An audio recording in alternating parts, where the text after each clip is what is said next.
When you see that three-pointed star, what's the first word that pops into your head? Success? Power? Quality?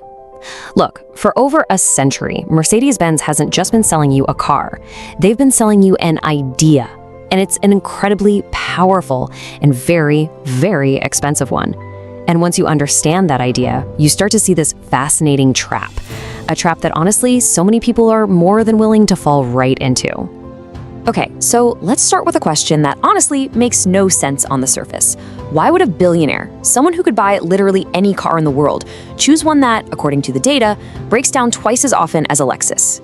It doesn't compute, right? It defies all rational logic, and yet their success is absolutely undeniable. So what in the world is really going on here?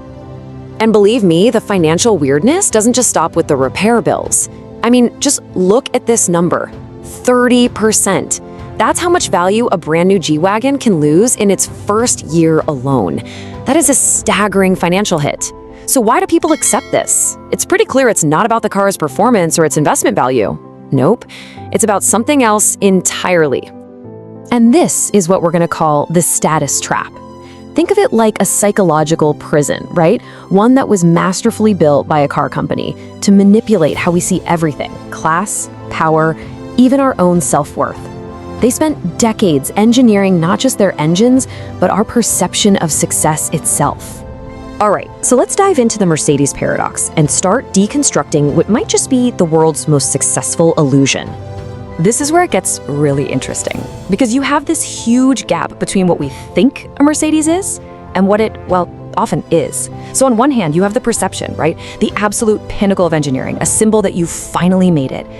And then you've got the reality for a whole lot of owners: crazy expensive maintenance, way too many breakdowns, and that brutal depreciation we just talked about. So how do they build an image so powerful that it just steamrolls over the reality?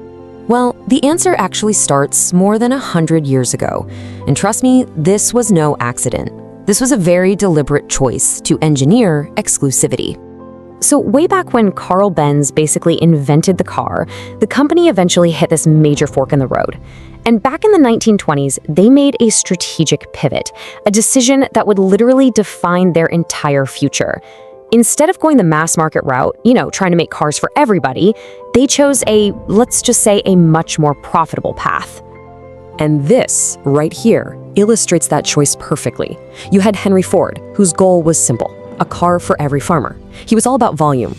But Mercedes, they aimed for something completely different. Their goal wasn't a car for every farmer. It was a car for every king. They were in the business of selling transportation. They were in the business of selling thrones on wheels. So by doing this, by only targeting the tippy top of the social pyramid, we're talking kings, emperors, titans of industry, they created what psychologists call a psychological anchor. The car got welded to the idea of power. The message couldn't have been clearer, and it's been echoing for a century. If you're at the top, you don't just want a Mercedes, you belong in one. Okay, so you've got this anchor of power, but then they bolted on another incredibly powerful idea: the myth of quality. The idea that these things were just indestructible. I mean, if you remember the Mercedes from the 80s and 90s, you know exactly what I'm talking about. Those cars, like the old W124s, were genuinely over-engineered. They felt like they were carved out of a single block of steel. And that old saying that the doors closed like a bank vault, that wasn't just marketing fluff. It was real. That was their golden era, when the reality of their quality absolutely lived up to the hype. And this right here is probably the most important piece of the puzzle for understanding the brand today. See, that golden era created this mental blueprint of bulletproof quality in all of our minds. It's so strong that it sticks around even when the new cars, well, don't exactly live up to it. So, in a way, you're not really buying a 2024 car. You're buying the memory of a 1990s car. This chart just lays it all out, plain and simple. That mental blueprint we have, the memory of that 90s quality, it's way up here at like 95%. But then you look at the actual modern reliability rankings from places like Consumer Reports today, and yeah, they're often bumping around near the bottom. Mercedes figured out something brilliant. Once they've earned your trust with actual quality, they can keep your loyalty with image, long after that legendary quality starts to fade. All right, so if you want to see the status trap in its purest, most ridiculous form, we have to talk about the G-Wagon. Just look at the transformation here. This vehicle has had a complete identity transplant. It started out back in '79 as this tough, no-frills tool for soldiers in war zones. Its whole reason for being was utility.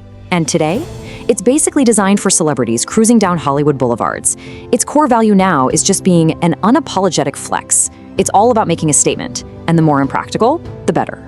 And this really gets to the core of the psychology. Let's be real, the G-Wagon is loud, it's terrible on gas, it handles like a brick, but see, those aren't bugs, they're features. It sends this incredibly loud and clear message: I have so much money, I literally do not care about practical things like gas mileage or ride comfort. It's become the ultimate in-your-face status symbol. So where does this whole trap go from here? Well, as we're all moving into the electric age, the strategy is changing, and honestly, it's getting a little dark, a little controversial. What Mercedes is doing now is pioneering this new pay-to-play model. Basically, luxury is no longer something you just buy and own. It's becoming something you rent forever. So here's the game plan. Step 1, they build all the hardware for a cool feature, let's say faster acceleration, into every single car. Step 2, they lock that feature using software. Step 3, if you want to unlock the full potential of the car you already paid for, you have to pay them a yearly subscription fee. And step 4, well, that redefines status as simply having the ability to keep paying, to keep playing the game. So yeah, the new definition of luxury is shifting.